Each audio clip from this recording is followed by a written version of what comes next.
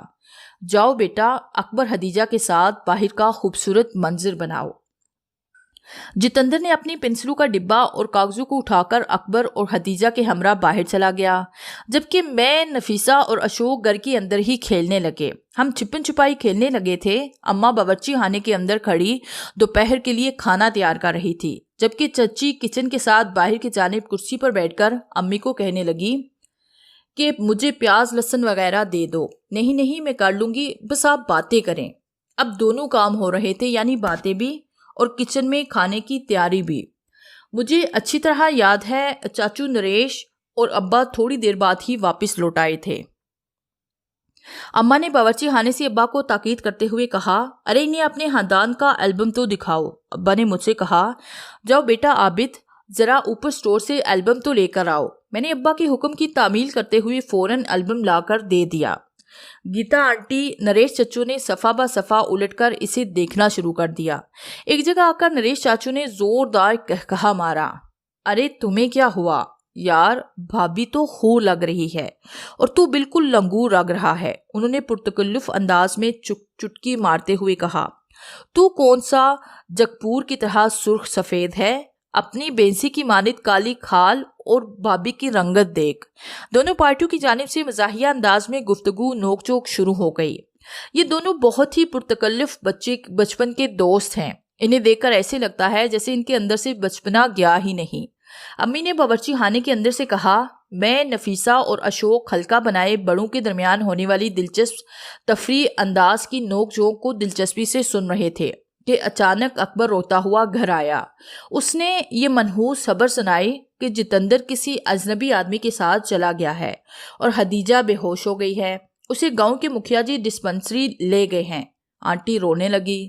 اماں باورچی خانے سے صحن میں آ گئی۔ نریش چاچو نے ابا کی جانب بمشکل اپنے اعصاب پر قابو پاتے ہوئے کہا، یہ کیا ماجرا ہے، کیا کیا جائے؟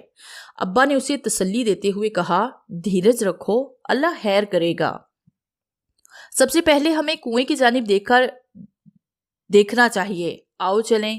مجھے پتا ہوتا کہ ہمارے ساتھ یہ برا ہوگا تو میں کبھی بھی نہ آتی۔ آنٹی اپنے آنسو کو دوپٹے سے پونچھتے ہوئے بولی، وہ مجھے پہلے ہی شک تھا کہ تمہارا بیٹا جتندر کوئی بافوق الفطرت خصوصیات کا حامل ہے۔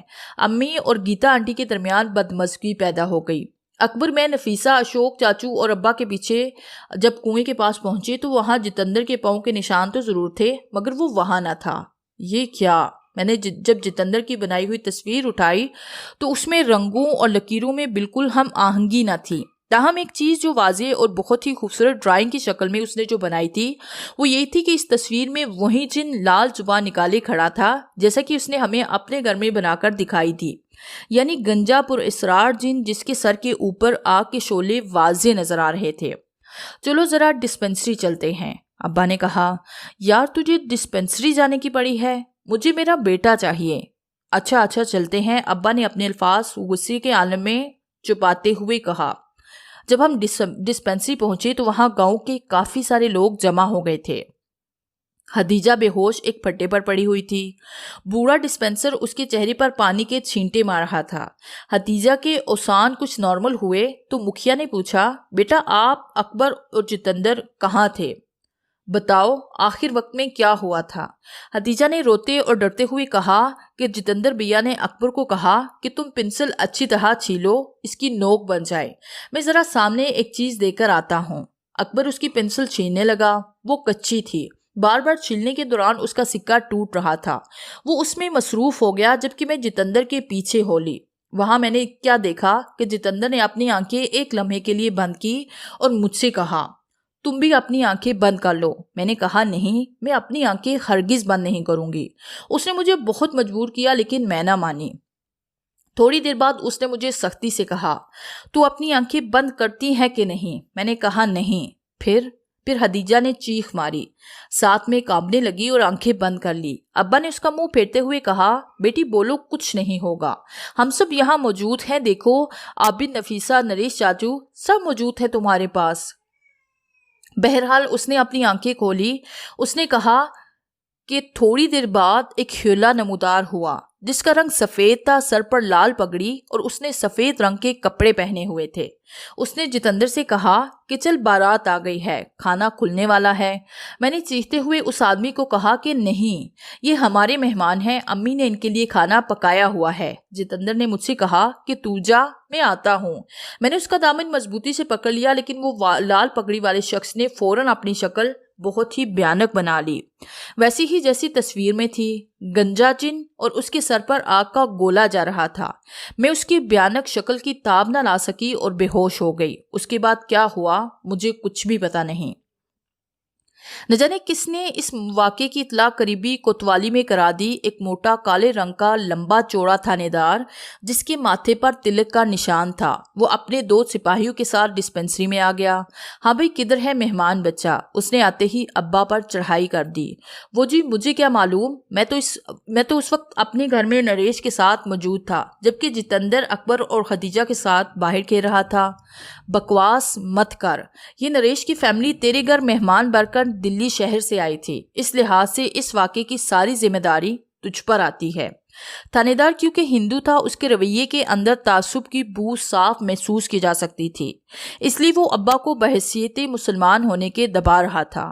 اچھا اب تک کی کیا پیش رفت ہے؟ تم لوگوں نے بچے کو تلاش کرنے میں کیا کچھ کیا ہے؟ اس نے مکھیا کی جانب متوجہ ہو کر کہا، جی وہ میرے علاوہ گاؤں کے کافی لوگوں نے اسے تلاش کیا ہے لیکن اس کا کچھ بھی پتہ نہیں چل سکا۔ اس چھوکرے کو لے کر چلو اس جگہ جہاں سے جتندر بقول اس کے وہ لال پگڑی پہنے ہوئے شخص کے ساتھ گیا ہے۔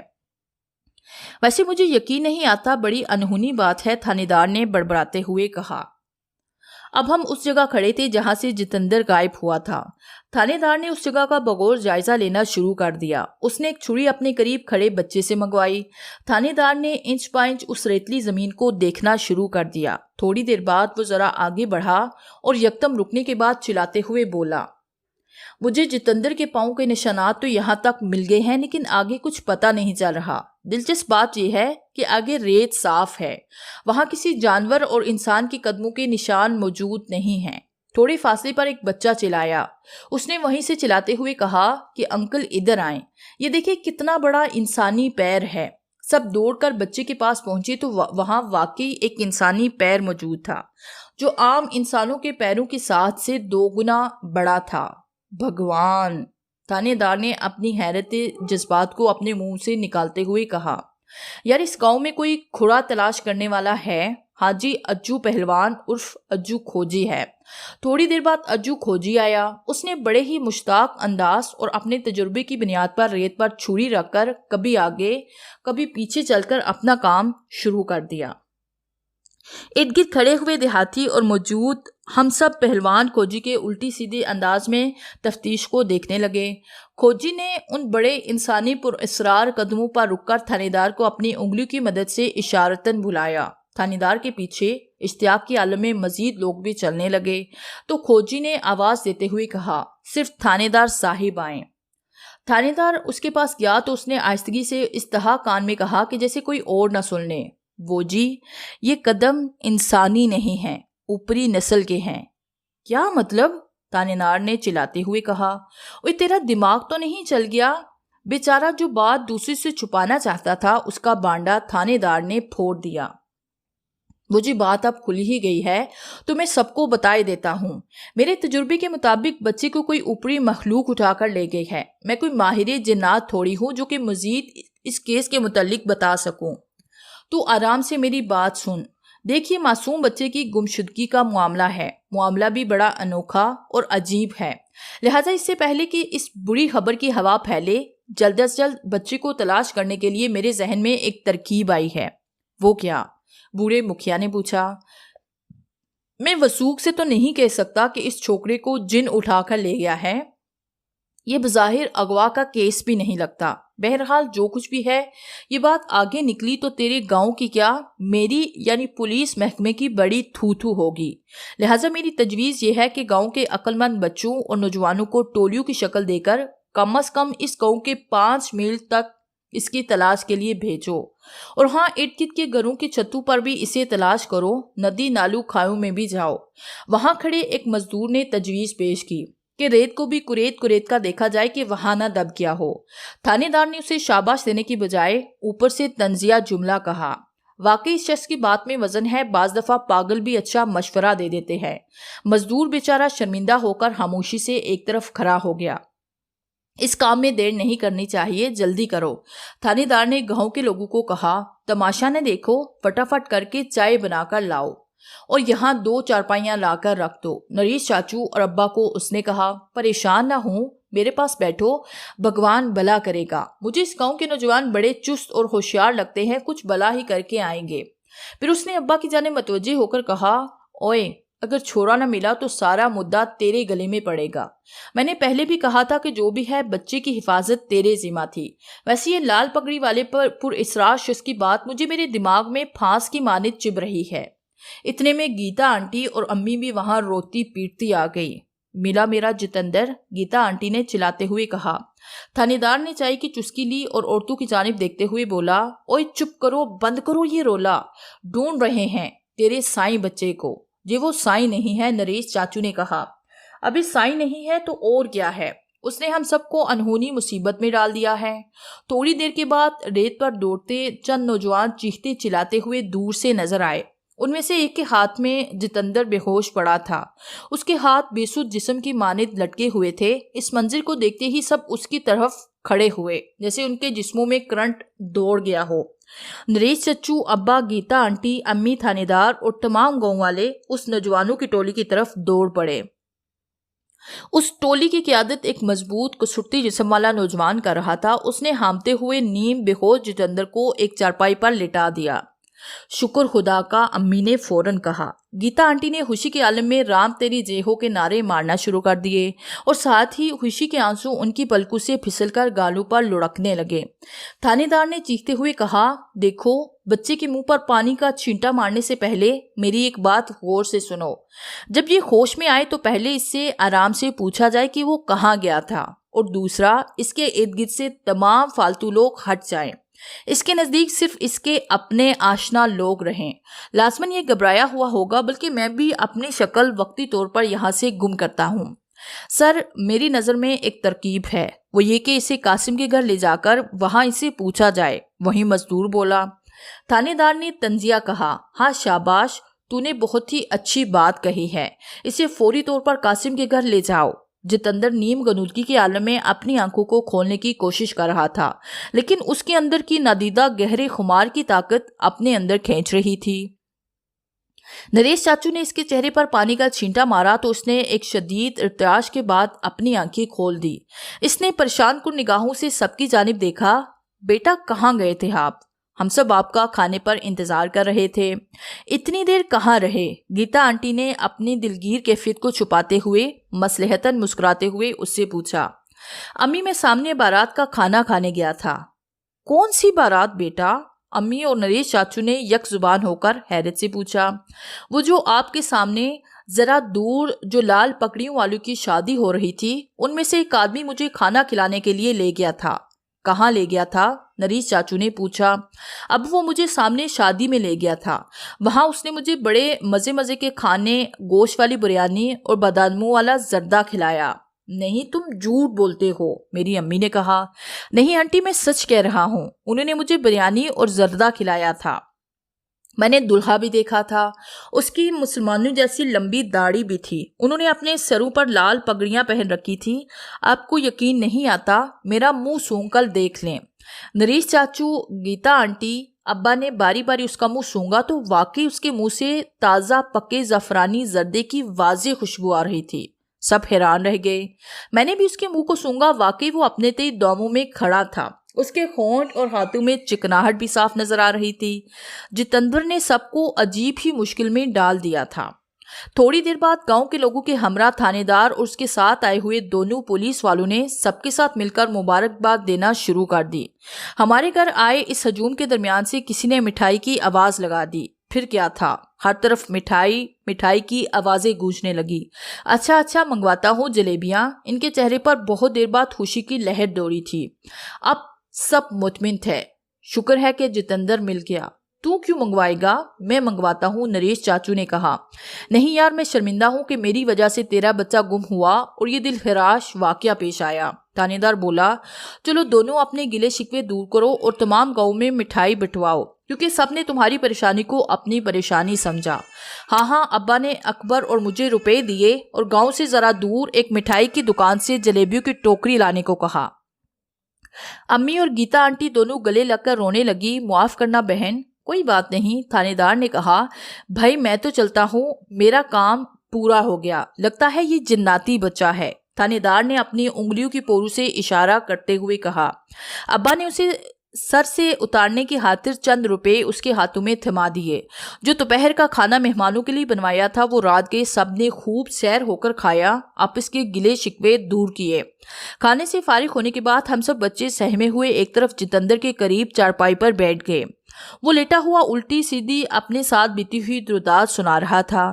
نریش چاچو، گیتا آنٹی اور اشوک جتندر جب ہمارے گھر کی چوکھٹ چھوڑنے لگے تو ابا نے گیتا آنٹی کو کہا، بچے کا کسی اچھے جن اتارنے والے عامل سے علاج کروانا۔ وہ سب واپس چلے گئے۔ ان کے جانے کے بعد مجال ہے کہ نماز فجر تک ہماری فیملی کے کسی بھی ممبر کو ایک لمحے کے لیے بھی نیند آئی ہو۔ ہم ساری رات جتندر کے گم ہونے کے بھیانک لمحات کو لمحہ بہ لمحہ یاد کرتے رہے۔ ہتیجہ اور نفیسہ ڈر کے مارے اماں سے لپٹی رہی۔ یہ کہانی یہیں ختم نہیں ہو جاتی۔ اس کے بعد چند دلہراش اور بھی پہلو اور بھی واقعے پیش آئے بقول کرنر صاحب کے۔ اس واقعے کو گزرے ابھی بمشکل ایک ہفتہ ہی گزرا ہوگا کہ ایک رات کے تیسرے پہر یعنی صبح سے کچھ دیر پہلے گاؤں میں شدید شور سنائی دیا۔ ہم سب ہڑبڑا کر اٹھے۔ کیا ہوا؟ یہ کیسا شور ہے؟ ہم سب بہن بھائی، اماں اور ابا شور کی جانب بھاگے۔ وہاں کیا دیکھا کہ نریش چاچو اور ان کے ساتھ آئے ہوئے چند پنڈتوں کو گاؤں کے لوگوں نے گھیرے ہوا ہے۔ سامنے ریت پر کسی تیز آلے سے کٹا ہوا کالا بکرا خون میں تڑپ رہا ہے۔ ابا نے نریش چاچو کی جانب دیکھا تو بولے، یہ کیا ماجرا ہے؟ یہ کٹا ہوا کالا بکرا اور تو اس وقت بغیر مجھے بتلائے، اور یہ تیرے ساتھ پنڈت حضرات، یہ کیا ماجرا ہے؟ مجھے بتا، مجھے کچھ سمجھ نہیں آ رہا۔ وہ جی میں بتلاتا ہوں۔ گاؤں کے چوکیدار موہن داس نے بتلایا کہ میں رات کے دوسرے پہر پٹواری کے دفتر کے قریب گلیوں کی چوکیداری کر رہا تھا تو یہ پنڈت اور نریش اپنے ہاتھوں میں کالا بکرا پکڑے اس جانب بڑھ رہے تھے جہاں اس کا چھوکرا گم ہوا تھا۔ میں نے چپکے سے ان کا پیچھا کیا۔ مقررہ جگہ پہنچ کر پہلے پنڈتوں نے آسمان کی طرف دیکھ کر کچھ پڑھا اور پھر اس کالے بکرے کو چھری سے ذبح کر کے بھاگ رہے تھے تو میں نے انہیں پکڑ لیا۔ مجھے لگتا ہے کہ یہ ہمارے گاؤں واسیوں پر کوئی جادو کرنے آئے تھے۔ اس دوران مکھیا جی اپنی آنکھیں ملتا ہوا اپنے چند آدمیوں کے ساتھ آ گیا۔ یہ کیا ڈرامہ ہے؟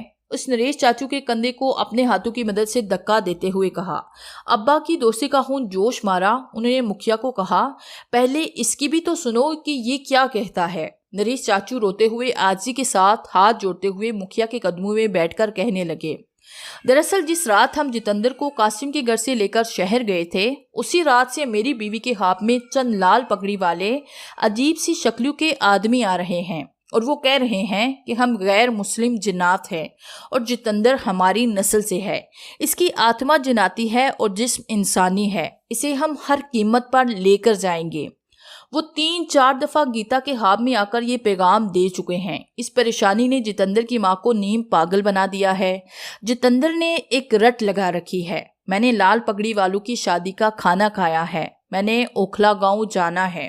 مکھیا کو مزید نریش چاچو نے یہ بتلایا کہ میرا خاندان جنوں کی جانب سے دی گئی دھمکیوں کی وجہ سے بہت ہی پریشان تھا، لہٰذا کسی نے مشورہ دیا کہ چند پنڈتوں کو تیار کرو کہ وہ ایک محسوس بجن اوکھلا گاؤں میں اس جگہ جا کر پڑھیں جہاں پگڑی والے اسے لے کر گئے تھے۔ مزید اور بتاتے ہوئے کہا، کوشش کرو یہ کام چپ چاپ ہی ہو، یعنی کسی کو کانو کان خبر نہ چلے اور نہ ہی کوئی تمہیں دیکھے۔ بجن کے آخر میں جنوں کو ایک کالا بکرا بھی بھینٹ کیا جائے۔ یہ سب تہمات ہیں، مکھیا نے اسے لڑاتے ہوئے کہا۔ اگر یہی بات تھی تو ہمیں پہلے سے بتلا دیتا، ہم اس کا بندوبست کر لیتے۔ اچھا، جو تیرا دل کرے کر۔ کافی دیر تک پنڈت اور نریش چاچو گر گرا کر ہندوانہ عبادت کرتے رہے۔ ان سب کا بہت ہی برا حال ہو گیا تھا، خاص کر نریش چاچو کا۔ اس عمل کے بعد ابا نے نریش چاچو کو چائے پانی کے لیے روکا، لیکن وہ نہ رکے۔ انہوں نے کہا، یار مجھے ان پنڈتوں کو صبح ہونے تک شہر چھوڑنا ہے اور دوسرے گیتا کو بھی صبح ڈاکٹر کو دکھانا ہے۔ وہ دماغی طور پر بالکل معاف ہو گئی ہے۔ ابا تقریباً ہر دوسرے تیسرے دن جتندر کو دیکھنے گیتا آنٹی اور نریش چچو کو تسلی دینے ان کے گھر شہر جایا کرتے تھے۔ ایک بار وہ مجھے اور نفیسہ کو وہاں لے کر گئے تو ہم نے دیکھا کہ جتندر بیچارے کو رسیوں سے باندھ کر چارپائی پر لٹایا ہوا ہے اور وہ ایک ہی رٹ لگائے ہوئے ہے۔ میں نے لال پگڑی والوں کی شادی کی تقریب کا کھانا کھانا ہے، وہ مجھے لینے ضرور آئیں گے۔ جتندر مسلسل چھت کو گورے جا رہا تھا۔ وہ بار بار چلا رہا تھا، وہ دیکھو وہ مجھے لینے آ رہے ہیں۔ وہ بہت کمزور ہو گیا تھا، اس کی آنکھوں کے ڈیلے باہر کی طرف ابھر رہے تھے، آنکھوں میں سیاہ حلقے بھی بن چکے تھے۔ اس کی بے چینی بے بسی دیکھی نہیں جا رہی تھی۔ جب تقسیم ہند ہوا تو بدقسمتی سے ان فسادات میں نفیسہ، ماں، باپ شہید ہو گئے۔ میں، اکبر اور ختیجہ بمشکل پاکستان زندہ پہنچے۔ ہم دونوں بھائیوں نے یہاں آ کر خوب محنت مزدوری کر کے پیٹ پالنے کے ساتھ ساتھ خود بھی پڑھے اور خدیجہ کو بھی پڑھایا۔ محنت رنگ لائی۔ خدیجہ ماشاءاللہ بڑی ہو کر ڈاکٹر بنی، میں نے آرمی جوائن کی، ترقی کرتا ہوا کرنل ریٹائرڈ ہوا، جبکہ اکبر کا عین جوانی میں ایکسیڈنٹ ہوا اور وہ فوت ہو گیا۔ میرا بہت دل کیا کہ میں دلی جا کر انکل نریش کی فیملی سے ملتا کہ بعد میں ان کے اور جتندر کے ساتھ کیا بیتی، آیا کہ جن اسے لے کر گئے کہ نہیں، لیکن آرمی میں ہونے کی وجہ سے مجھے انڈیا جانے کا ویزا نہ ملا۔